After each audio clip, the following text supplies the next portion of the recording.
So with the recent conclusion of Invincible Season 3, hype for the series has been at an all-time high. Thankfully, the series is so popular and successful that the fanbase only needs to wait 1 year for the next season, so we're not gonna have to wait that long.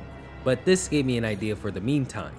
I've been wondering how much of the story Season 4 is going to be able to cover this time around, as with the introduction of a new arc, it's not going to be as easy to predict how far we're going to get into the comics this time around. With that said, in this video I intend to predict how much of the Invincible comic that Season 4 will be able to cover when the show returns. I'll be doing this by trying to predict what each one of the 8 episodes will contain based off of the pacing of previous seasons, and ending it off on the best cliffhanger possible. Now, I don't expect to be 100% correct, but I think it'd be interesting to come back to this video once Season 4 concludes to see if I was right. With that said, you guys get the point, and since I value the time of both you and I'm gonna cut this intro short and get straight into the video. So to begin, I think the best way to go about this is figuring out how many issues in total we're gonna be able to actually cover. We know that 8 episodes of about 50 minutes is the staple for every episode, but the primary issue comes from the fact that we know Invincible stays on track to hit the bigger and more important plot points while shuffling the mini arcs around and revamping them to be a lot better than the original while doing so. But in doing this, things can get out of order, and it makes it a little bit harder to predict than say a normal anime adaptation, for example. It's not one-to-one, but more so an improvement on the original story. Thankfully, the Compendiums exist. The Invincible Compendiums are 3 large books that contain the entire story of Invincible as a whole. The first compendium contains issues 1 through 47, the second compendium contains issues 48 through 96, and the last compendium contains 97 through 144. Each of these books contain 48 issues, 1/3 of the story each. As of Season 2, we covered about 1 compendium, or about 1/3 of the series, and with Season 3, we're moving at a slower pace, as we've only covered up to issue 65, which was the conclusion of the Invincible War aftermath. Now, although Season 3 seems to be a bit behind, I think Season 4 and 5 are going to be required to complete the second compendium of Invincible and propel us into the final saga. I say this because, although there are some big moments coming in Season 4, it's all going to be things that set up for the bigger events in the later parts of the story. And there's no way Season 4 finishes the second compendium the same way that Season 2 is able to do the first, unless we skip a lot of moments from the comics. The only way we complete the second compendium with Season 4 is if we completely remove Dinosaurus from the story. But we know Dinosaurus is integral to the future of the story, so there's no way he gets removed. This is why I think Season 4 and 5 will conclude the second compendium. With this framework established, we can say that Season 4 will not conclude with the defeat of Dinosaurus, but instead it's going to conclude much earlier. So let's start with episode 1 of Season 4. With the new Dark Blood plot revealed at the end of Season 3, it's kind of difficult to decide how things are going to play out from the jump, as we have to wonder if the show will actually jump straight into that plot point, or if the directors are going to let it cook in the background. It can also just be a whole lot of nothing that's resolved in 5 minutes, with its only purpose serving to just hype Season 4 and that's it. We really don't know. If I had to take a shot at how this season's gonna start, I think it will begin with whatever's supposed to happen with the new storyline, but I also don't think that the storyline's gonna be insanely long or important or anything like that. I believe it'll just be a less important mini arc like the one where Battle Beast was introduced, planting the seeds for Dinosaurus. I also think this mini arc is leading to Dinosaurus now, because Dinosaurus just appears in the comics with no explanation, and there's nothing explaining the dude's existence, and if there is, it wasn't good or notable as I forgot. I think Dinosaurus coming from hell or something relating to it, despite his altruistic end goals, could add a lot more to the character. And Dinosaurus does seem to fall in line with a very powerful person who has a blackened heart narrative. Of course, this story beat will follow Mark as he's on Earth, and he'll handle whatever happens there. I expect all of this to be on episode 1. Now, getting back to the original storyline of Invincible, episode 2 will begin with us going back to Nolan and Alan's adventures from issue 66 to the end of issue 67. Every single thing, including Space Racer's introduction, the lore of the Viltrumites, and more being covered with the second episode of the series. It ends with the Scourge virus being introduced and Thetis warning Nolan that he's gonna use it if he must against the Viltrumites, even if it requires his own life to be sacrificed.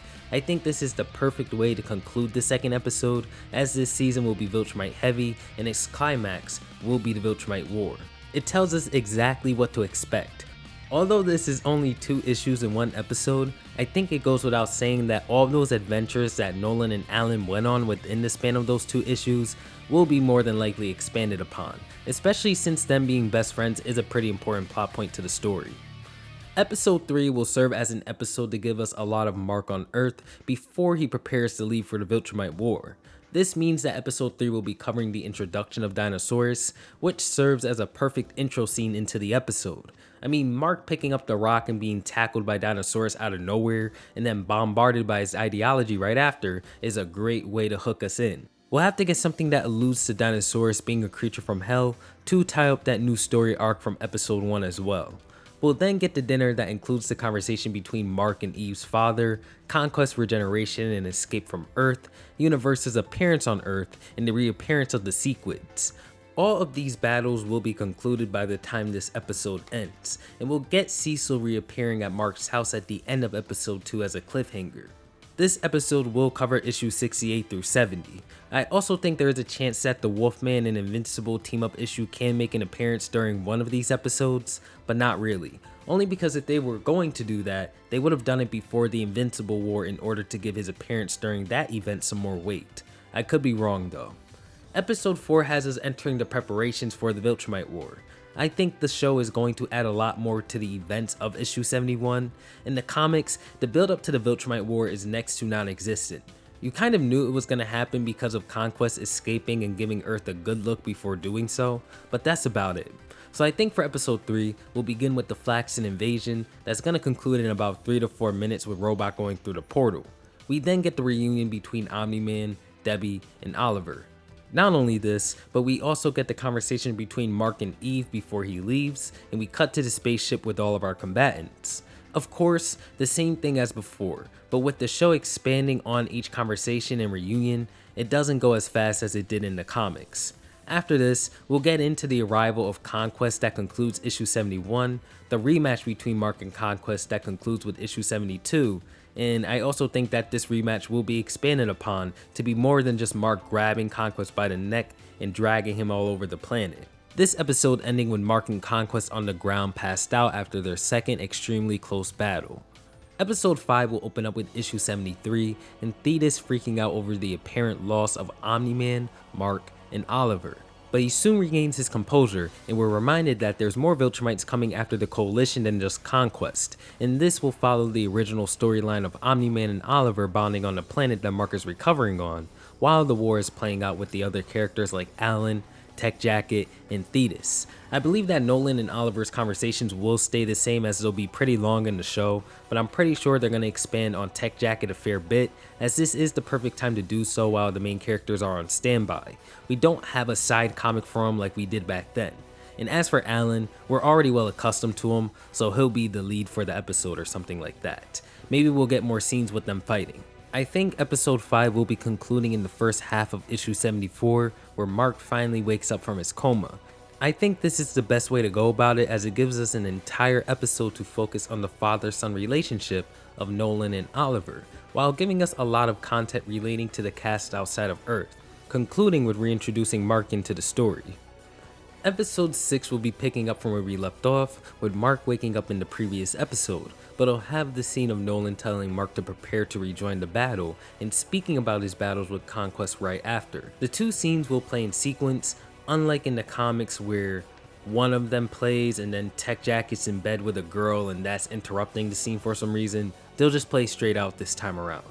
From there, we get Thrag's monologue, everybody fighting on Telescria, Team Omni-Man rejoining the fight and forcing the Viltrumites to fall back, the preparations for the final battle of the war, and the arrival of Thrag and the final battle.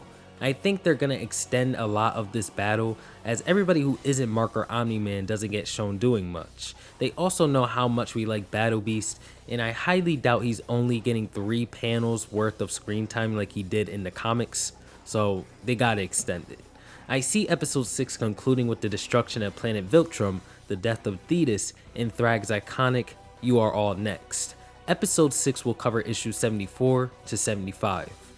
Episode 7, the penultimate episode of Season 4, will contain issues 76 through 77. I think at this point, it goes without saying, and it's a very easy way to set up the final episode. Episode 7 will begin with Thrag destroying everybody easily, with many key moments such as Omni-Man saying that fighting Thrag is basically impossible, Battle Beast meeting Thrag, and Thrag choosing to spare Mark and Omni-Man despite their defeat. I'm expecting a 1-to-1 adaptation of the two issues. So after their battle against Thrag, we'll see everybody meet up to figure out where the Viltrumites have fled to, Mark figuring out that they went to Earth and being extremely impatient when trying to get back. And when they do get back, we'll see that Mark and Nolan search the entire planet, celebrate over the fact that they were wrong about the Viltrumites coming to Earth the entire time, only to find Thrag floating behind them as he says we very much are here.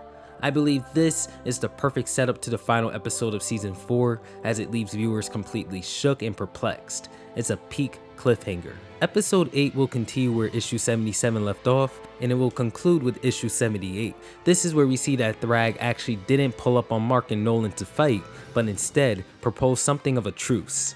After Mark punches him in the face and it does nothing to him, Mark realizes that it's pointless to even fight Thrag, so he listens. Thrag and the rest of the Viltrumites will reside on Earth to peacefully produce more offspring with as many humans as possible, and if Mark doesn't agree with this, they will have to fight here and now. Mark knows that this will result in the entire Earth being eradicated, so he reluctantly complies.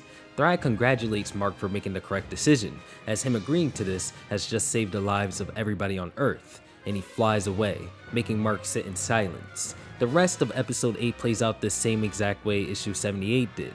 Mark meets Eve once more and they reconcile, Nolan and Debbie meet once more and Debbie gives Nolan another chance, and all the concluding plot points to the Viltrumite War are shown. The final scene of episode 8 shows Alan walking into the room where the Scourge virus is contained, and the final line of the season is, "For the good of the universe, eradicate all Viltrum life forever. Make sure I did not die in vain."